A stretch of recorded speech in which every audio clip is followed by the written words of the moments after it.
নোংরা সেরাফারা জামা,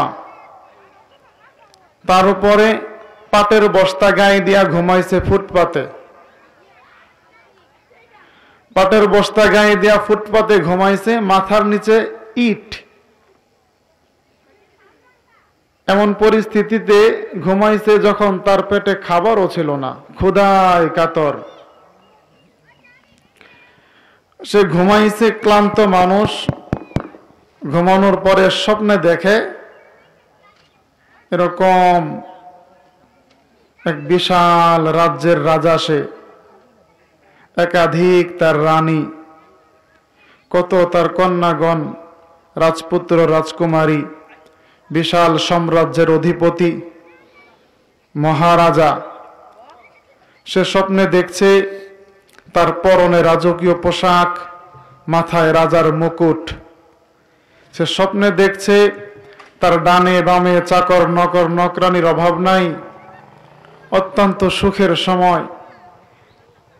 টাকা পয়সা সোনা দানা তার চতুর্দিকে ছড়িয়ে ছিটিয়ে পড়ে আছে। সে স্বপ্নে দেখছে তার সামনে খাবার, পৃথিবীর মধ্যে অত্যন্ত সুষম সুখাদ্য তার সামনে উপস্থিত।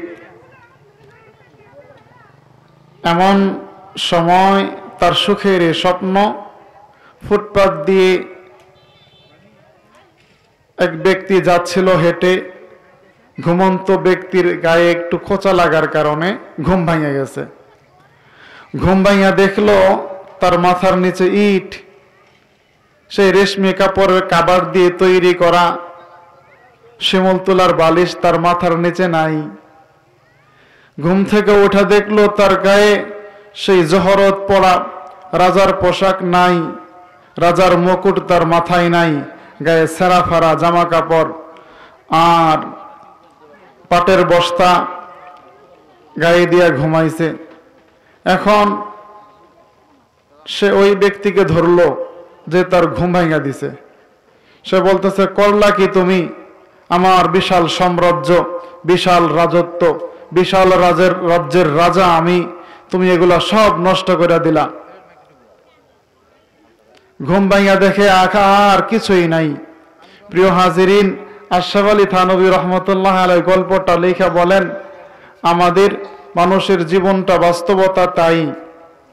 আমরা দেখি আমাদের বাড়ি গাড়ি, টাকা পয়সা, ব্যবসা বাণিজ্য, উন্নত মানের চাকরি, আর দেখলাম ছেলে মেয়ে, দেখলাম আমাদের কত কিছু, এগুলো সব আমরা দেখতে পাই।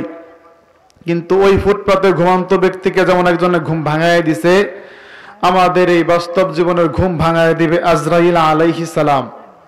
ঘুম ভেঙে গেলে দেখা যাবে যাকে বলতাম আমার ছেলে, আমার মেয়ে, আমার স্ত্রী, আমার আমার মা, আমার বন্ধু, আমার আপনজন কত ভালোবাসে আমায়, তারাই আমাকে দাফন করার জন্য, মাটির তলায় চাপা দেওয়ার জন্য ব্যস্ত। কেউ আমার যেগুলো আমার বলতাম, সেই আমার দামি, আমার পছন্দের জামা কাপড় সবগুলো এক একজনে ভাগাভাগি করে নিয়ে যাইতেছে। কেউ আমার ঘর, কেউ বাড়ি, কেউ টাকা পয়সা, সবাই যার যার বিভিন্ন জনে ভাগাভাগি করে নিয়ে যাইতেছে, আমার কিছুই নাই। প্রিয় হাজিরিন, এই জন্য আল্লাহ তাআলা পবিত্র কালামের যে আয়াতের মধ্যে বললেন, আল মালু ওয়াল বানুনা জিনাতুল হায়াতিদ দুনিয়া, দুনিয়ার হায়াতের আমল, এটা মানুষের জন্য মোহমায়া। প্রকৃত আমল ওইটাই, প্রকৃত কাজ যেটা আল্লাহ তাআলা হাসরের ময়দানে আমাদের জন্য রেখে দিয়েছেন। ওয়াল বাকিয়া, যেটা বাকি আছে এটাই বাকি থাকবে, আর সব ধ্বংস হয়ে যাবে। দুনিয়ার ইনকাম কামাই, দুনিয়ার উপার্জন সবকিছুই শেষ হয়ে যাবে।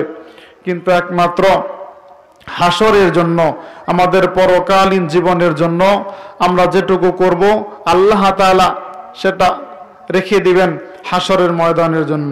সুপ্রিয় হাজিরিন, আমাদের হায়াতের জিন্দেগি যে কোনো মুহূর্তে শেষ হয়ে যাবে, যে কোনো মুহূর্তে মৃত্যু আসবে সুনিশ্চিত। মৃত্যু সুনিশ্চিত, আমাদের জীবনটাই মিথ্যা। আমাদের জীবনটা বেঁচে আছি খাচ্ছি দাচ্ছি হাঁটছি ঘুমাচ্ছি কাজকর্ম করছি, এটাই অনিশ্চিত। আমাদের মৃত্যুই চূড়ান্ত নিশ্চিত এবং সত্য। সুতরাং সেই মৃত্যুর সাথে আলিঙ্গনের জন্য প্রস্তুতি নেওয়া, সেই সত্যকে গ্রহণ করার ক্ষমতা, সেই সত্যকে বরণ করে নেয়ার মতো যোগ্যতা, সেই সত্যকে সাদরে গ্রহণ করার মতো মন মানসিকতা ও আমলি জিন্দিগি যা কাটানোর জন্যই আমাদের দুনিয়ার হায়াতের জীবন।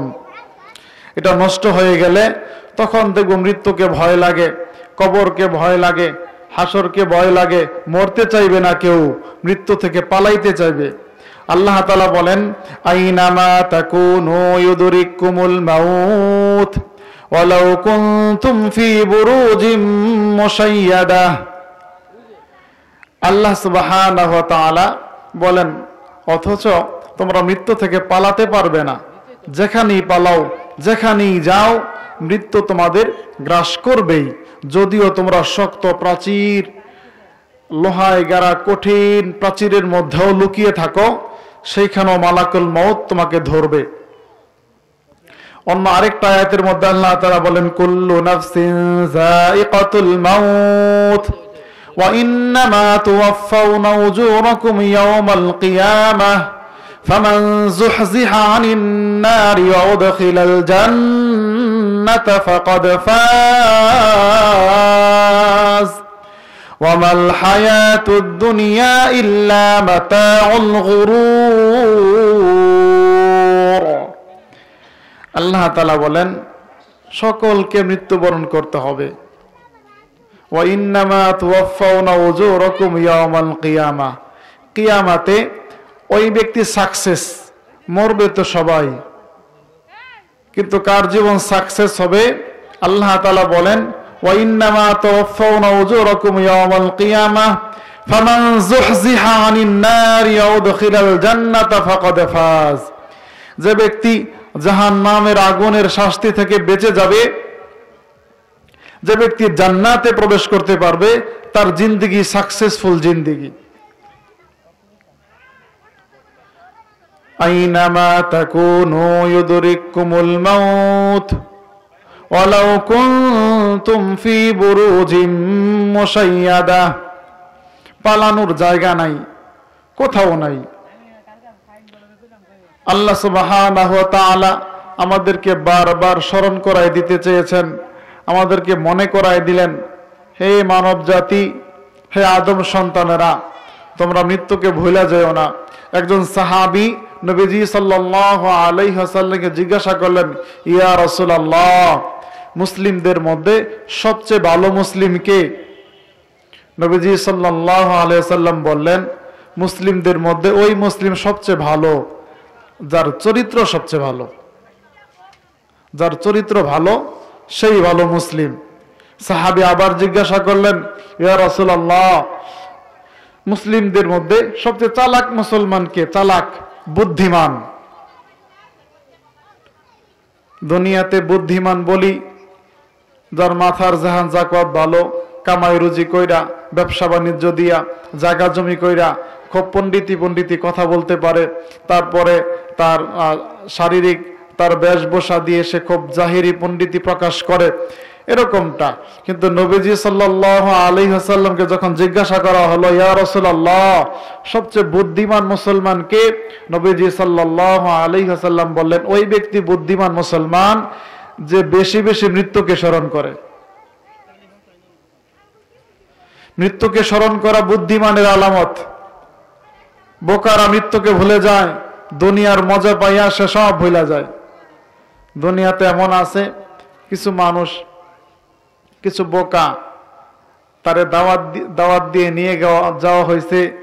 এখন মেজবান অনেক খাবারের জন্য আইটেম করছে, সেখানে সবজি থেকে নিয়ে মাংস পর্যন্ত আরো বিভিন্ন দামি দামি খাবারের ব্যবস্থা। কিন্তু বোকা সে জানে না যে আইটেম 10টা 20টা 25টা 50টা আইটেম আছে। সে সবজি দিয়া অথবা ডাল ভাত সামনে যা পাইছে পরের গুলার অপেক্ষা করে নাই, সে সেগুলো দিয়ে পেট ভরে খেয়ে নিছে। কতক্ষণ পরে যখন সামনে আসলো রোস্ট, সামনে গোশত, পাখির কাবাব, বিভিন্ন আইটেমের খাবার, তখন সে বলে আমার পেটে তো আর জায়গা নাই। তো এমনই দুনিয়ার মধ্যে কিছু মানুষ এই দুনিয়ার রঙিন রং তামাশা কয়েকদিন পাইয়া সে সত্যিকারের আখেরাতে তার জন্য যে এক সুন্দর জিন্দিগি আছে সেটা ভুলে গেছে। দুনিয়ার এইসব তামাশা পাইয়া আর এখানে হালুয়া রুটি খাইয়ে তার পেট ভরে গেছে, সে এতে তৃপ্তি আর তৃপ্তির ঢেকুর তোলে। উচিত ছিল তার মৃত্যুকে স্মরণ করা, আখেরাতের জন্য প্রস্তুতি গ্রহণ করা। আখেরাতে জান্নাতে তার জন্য কত খাবার, কত শান্তি, কত সুখ আল্লাহ তাআলা রেখেছেন সে চিন্তা তার মধ্যে নিয়ে আসার। কিন্তু বেকুফ মানুষ মৃত্যুকে ভুলে গেছে। মৃত্যুকে ভুলে যাওয়াই সে নিজেকে চালাকি মনে করে। প্রিয় হাজিরিন, আলোচনার মূল কথা, আমাদের উচিত আমাদের মরণকে স্মরণ করা সর্বদা। মুহাম্মদ সাল্লাল্লাহু আলাইহি ওয়াসাল্লাম পৃথিবীর মধ্যে সর্বশেষ নবী এবং রাসূল। মুহাম্মদ সাল্লাল্লাহু আলাইহি ওয়াসাল্লাম আদর্শের দিক থেকে, নবী এবং রাসূলের দিক থেকে মুহাম্মদ সাল্লাল্লাহু আলাইহি ওয়াসাল্লাম আদর্শ মানুষ, আদর্শ নেতা, একমাত্র যাকে ফলো করতে করতে জান্নাতে যাওয়া যাবে। প্রিয় হাজিরিন, এজন্য মুহাম্মদ সাল্লাল্লাহু আলাইহি ওয়াসাল্লাম জীবনে প্রত্যেক সময় মৃত্যুকে স্মরণ করতেন, কবরের আযাবকে স্মরণ করতেন, আর বেশি বেশি ইস্তিগফার পড়তেন। হাদিসের মধ্যে আসছে মুহাম্মদ সাল্লাল্লাহু আলাইহি ওয়াসাল্লাম দৈনিক প্রতিদিন 70 বার ইস্তিগফার পড়তেন। অন্য আরেকটা হাদিসের মধ্যে প্রতিদিন মুহাম্মদ সাল্লাল্লাহু আলাইহি ওয়াসাল্লাম 100 বার ইস্তিগফার পড়তেন। সুবহানাল্লাহি ওয়া বিহামদিহি। 100 বার ইস্তিগফার, আস্তাগফিরুল্লাহাল্লাযী লা ইলাহা ইল্লা হুয়াল হাইয়ুল কাইয়্যুম ওয়া আতুবু ইলাইহি লা হাওলা ওয়ালা কুওয়াতা ইল্লা বিল্লাহিল আলিয়্যিল আযীম। ইস্তিগফার বারবার বারবার কতবার মুহাম্মদ সাল্লাল্লাহু আলাইহি সাল্লাম নিষ্পাপ মাসুম, সে পড়েছে 100 বার। আমরা পাপী গুনাহগার, গুনার শেষ নাই। পড়া তো উচিত হাজার হাজার বার, কিন্তু দিন যায়, বছর যায়, সপ্তাহ যায়, একবারও পড়ি না আস্তাগফিরুল্লাহ। আল্লাহ মাফ করে দেন। তো প্রিয় হাজিরিন, ইস্তিগফারের জিন্দেগি যাপন করা, আল্লাহর কাছে ক্ষমা চাওয়া, আল্লাহ তাআলা আমাদেরকে বেশি বেশি মৃত্যুকে স্মরণ করার, আখিরাতের জন্য নিজেকে গোছানো সাজানোর তৌফিক দান করুন। আর আল্লাহ তাআলা আমাদেরকে একটা ইস্তিগফারময় জীবন যাপন করার তৌফিক দান করুন। নিজেকে সর্বদা পবিত্র রাখা। আমরা আল্লাহ তাআলা বলেন পবিত্রতা, মুহাম্মদ সাল্লাল্লাহু আলাইহি ওয়াসাল্লাম বলেছেন পবিত্রতা ঈমানের অঙ্গ। আমাদের পবিত্রতা নাই, পরিষ্কার পরিচ্ছন্নতা নাই, আমাদের মধ্যে পরিপাটি নাই। আমরা দিন যায়, আমরা পবিত্র কাকে বলে তাও অনেকে জানি না। একজনে পবিত্রতা ভাবছে খুব সুন্দর সাবান দিয়া গোসল টোসল কইরা, আমি সেন্ট ফ্রেন্ট মাইরা, তারপরে রাস্তায় খুব দামি পোশাক আশাক মাঞ্জা মাইরা ঘুরবো, আমি পরিষ্কার পরিচ্ছন্ন। কিন্তু ফরজ গোসল কিভাবে করতে হয় জানে না। সকালবেলায় ঘর থেকে বার হইছে নাপাক বান্দা, অথচ গোসল করছে, সেন্ট লাগাইছে, পারফিউম লাগাইছে, কত কি লাগাইছে। গোসলের ফরজ 3টা তার জানা নাই। সে কি করলো না করলো, কতক্ষণ পানি ঢাইলা শরীর ভিজাই দিয়া ঘর থেকে বাইরে হইছে। ওযুর ফরজ সম্পর্কে জানা নাই। এগুলো সম্পর্কে আমাদের জানা দরকার, এবং তার উপর দিয়ে এগুলো দিয়ে আমাদের জীবনকে সাজানো দরকার। আমাদের নামাজের জন্য ওযু অত্যন্ত গুরুত্বপূর্ণ। ওযুতে 4টা ফরজ আছে। ফাগসিলু উজুহাকুম ওয়া আইদিয়াকুম ইলাল মারাফিক ইয়ামসাহু বিরুসিকুম ওয়া আরজুলাকুম ইলাল কাবাইন। আল্লাহ তাআলা বলেন ফাগসিলু উজুহাকুম, তোমাদের চেহারা ধৌত করো। ওয়া আইদিয়াকুম ইলাল মারাফিক, উভয় হাত ধৌত করো কোনই পর্যন্ত। ওয়ামসাহু বিরুসিকুম, এবং তোমাদের মাথা মাসহে করো। ওয়া আরজুলাকুম ইলাল কাবাইন, তোমাদের উভয় পাও ধৌত করো টাকনু পর্যন্ত।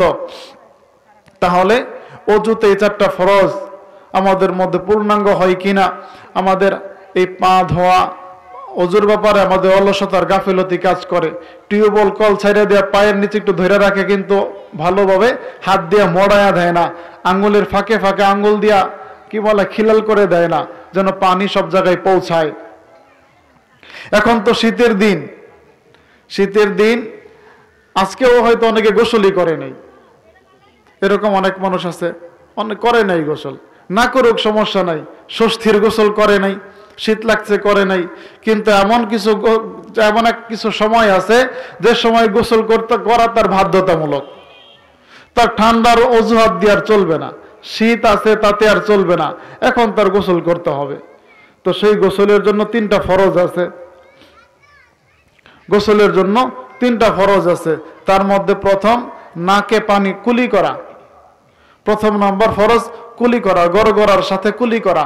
যদি এমন হয় গড়গড়ার সাথে কুলি করলাম ঠিকঠাক হইল কিনা, তার জন্য প্রথম 2-3 বার ভালোভাবে কুলি করার পরে 1 ঢোক পানি যদি গিলা ফেলায় তাহলে কুলি সম্পূর্ণ, আর সন্দেহ থাকে না। 2 নম্বর ফরজ নাকে পানি দেয়া, নাকের নরম জায়গা পর্যন্ত পানি পৌঁছানো। এখন পৌঁছাইবে কিভাবে, পৌঁছলো কি পৌঁছলো না, নাকে কয়েকবার পানি দেয়া নাক ঝাইরা তারপর আরেকবার পানি দেয়া উপরের দিকে টান দিলে নাকের নরম জায়গা পর্যন্ত পানি যাবে শিওর, তো নিশ্চিত। তারপর মাথার তালু থেকে নিয়ে পায়ের তালু পর্যন্ত সম্পূর্ণ শরীরটা সুন্দরভাবে ধৌত করা। কিন্তু কুলি করলো কি করলো না, নাকে পানি দেওয়া ঠিকঠাক হইলো কিনা, তারপরে সমস্ত শরীর ধৌতের ব্যাপারও অলসতা, এগুলো দিয়ে আল্লাহ আমাদের পবিত্রতা আসে। অপবিত্র বান্দা যখন বিভিন্ন কাজে লেগে যায় তার কাজের বরকত চলে যায়। পবিত্র থাকা চাই সর্বদা, সবসময় পরিষ্কার পরিচ্ছন্ন পরিপাটি পবিত্র থাকা আমাদের জীবনের জন্য অত্যন্ত গুরুত্বপূর্ণ। আল্লাহ তাআলা আমাদেরকে একটা পবিত্র জিন্দেগি, আমাদের জিসমানি শারীরিক পবিত্রতা, আমাদের আত্মিক পবিত্রতাও প্রয়োজন। আর আত্মিক পবিত্রতা অর্থাৎ আমাদের আত্মাকে পবিত্র করার জন্য আমাদের ইস্তেগফার বেশি বেশি পড়া, বেশি বেশি ইস্তেগফার পড়া, তাসবিহ তাহলিল করা। ইয়া আইয়ুহাল্লাযীনা আমানু যিকুরুল্লাহা যিকরান কাসীরা। আল্লাহ তাআলা ঈমানদারকে বললেন, হে ঈমানদারেরা তোমরা বেশি বেশি আল্লাহকে ডাকো। ওয়াসাব্বিহুহু বুকরাতাও ওয়া আসীলা, সকাল সন্ধ্যায় তোমরা আল্লাহকে বেশি বেশি ডাকো। আল্লাহকে ডাকবো কিভাবে? মুহাম্মদ সাল্লাল্লাহু আলাইহি ওয়াসাল্লাম সেই ডাক শিখিয়ে দিয়েছেন, সুবহানাল্লাহ, আলহামদুলিল্লাহ, লা ইলাহা ইল্লাল্লাহ, আল্লাহু আকবার। এই তাসবিহগুলো দিয়ে আমরা আল্লাহকে ডাকবো সকাল সন্ধ্যায়। আল্লাহকে ডাকলে কি হবে? অন্য আরেকটা আয়াতের মধ্যে আল্লাহ তাআলা বলেন, ফাযকুরুনি আযকুরুকুম ওয়াশকুরুলি ওয়ালা তাকফুরুন। আল্লাহ তাআলা বলেন, তোমরা যদি আমাকে ডাকো, আমাকে স্মরণ করো, আমিও তোমাদের স্মরণ করি। সুবহানাল্লাহ ওয়া বিহামদিহি। আল্লাহ তাআলা আমাদের নিয়ে আলোচনা করেন, আল্লাহ তাআলা আমাদের নিয়ে ফেরেশতাদের মধ্যে গর্ববোধ করেন। এজন্য আমাদের হৃদয়ে আল্লাহর জিকির, আল্লাহর জিকির দিয়ে আমাদের হৃদয় পবিত্র হবে। আর পরিষ্কার পরিচ্ছন্ন পবিত্রতা, পানি, ওযু, গোসল দিয়ে আমাদের শারীরিক পবিত্রতা আসবে। আল্লাহ তাআলা আমাদেরকে উভয় দিক থেকে পবিত্র হওয়ার তৌফিক দান করুন, আমিন।